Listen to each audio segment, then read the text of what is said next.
নমস্কার, UA24 India নিউজে আপনাদের সবাইকে স্বাগত। আজ আমি এসেছি বাংলার সেরা ৮টি খবর নিয়ে। প্রথম সপ্তাহে ১৫ কোটি পার ধূমকেতুর।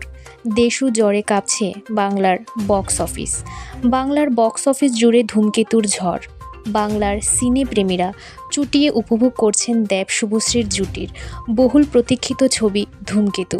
প্রথম সপ্তাহে এই ছবি কত আয় করল জানালেন ছবির প্রযোজক রানা সরকার। ভিড় সামলাতে মেট্রোর সংখ্যা বাড়ল ব্লু লাইনে।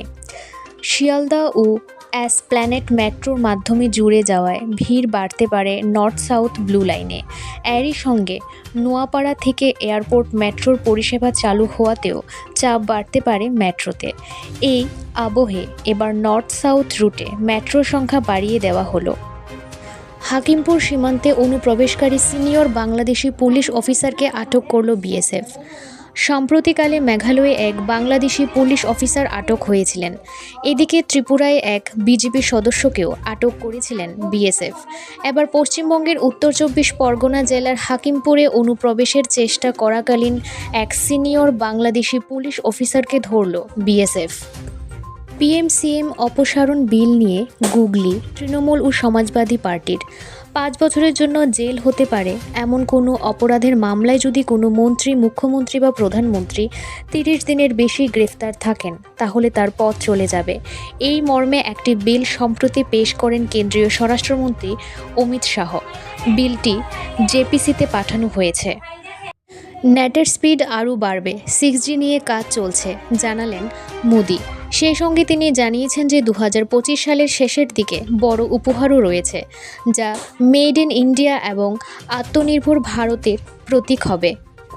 ফাঁস তামান্নার MMS নেপথ্যে রয়েছেন কে? রাগিনী MMS ছবি তৃতীয় ভাগ মুক্তি পেতে চলেছে খুব শীঘ্রই। ২০১৯ এবং ২০১১ সালের পর এবার ২০২৬ সালে মুক্তি পেতে চলেছে তৃতীয় পর্বের ছবিটি। একতা কাপুরের হাত ধরে এই ছবিতে অভিনয় করবেন তামান্না। ভারত তৈরি করবে নিজের স্পেস স্টেশন, বার্তা মোদির। ২০৩৫ সালেই কী বলেছে ইসরো? ন্যাশনাল স্পেস ডেতে ভারতের আকাশ ছোঁয়ার স্বপ্নের আরও এক অধ্যায় নিয়ে বড় বার্তা দিলেন প্রধানমন্ত্রী নরেন্দ্র মোদি।